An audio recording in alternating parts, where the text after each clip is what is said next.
سلام بر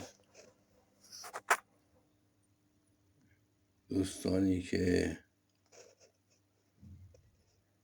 علاقه به شیرینیجات دارند و به پخت آن در منزل. در این لحظه کیک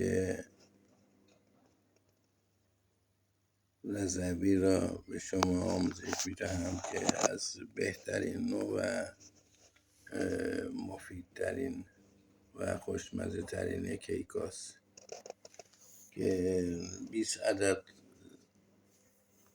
تخم مرغ زرد و سفیده، پودر شکر،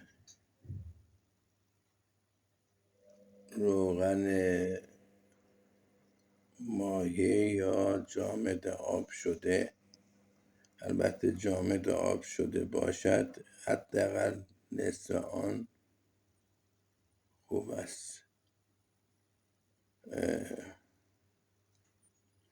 برای 20 عدد تخم مرغ پودر شکر 1 کیلو 250، روغن مایع یا جامد با هم،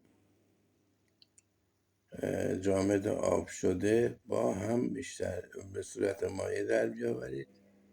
1 کیلو روغن،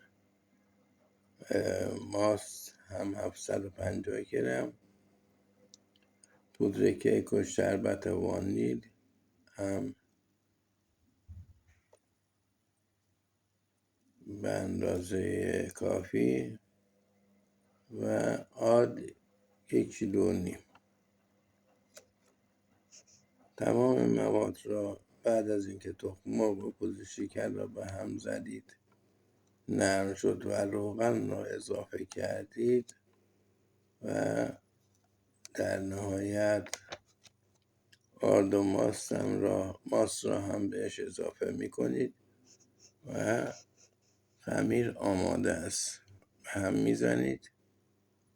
البته دقت شود خیلی خمیر به هم زده نشود.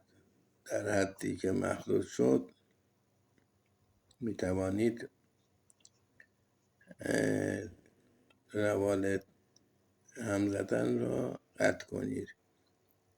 خمیر شما آماده است و به شکل هر قالبی که دوست داشته باشید می توانید بپزید. کوچک، بزرگ یا به شکل‌های اشکال گوناگون می توانید این کیک را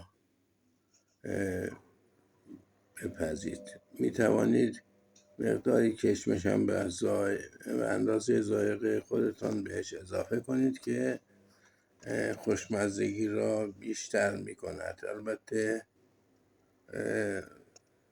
کسانی که دوست دارن کشمش یا مغزهایی بهش اضافه کنند به حدی که پایه کیک را به هم نزند، تا حدودی که فقط طعم مغزها یا کشمش در داخل آن باشد. این خمیر آماده است، می توانید بپزید. البته حرارتش از کیک های معمولی کمی بیشتر است، ولی خب 200 تا 250 رو به شما بنده اعلام میکنم. با درجه 200 تا 250 کیک شما در حدود نیم ساعت یا 40 دقیقه پخته است، آماده و نوش جان کنید. امیدوارم که پخته و خورده و لذت برده باشید همراه مهمانان عزیزتان. خدا نگهدار.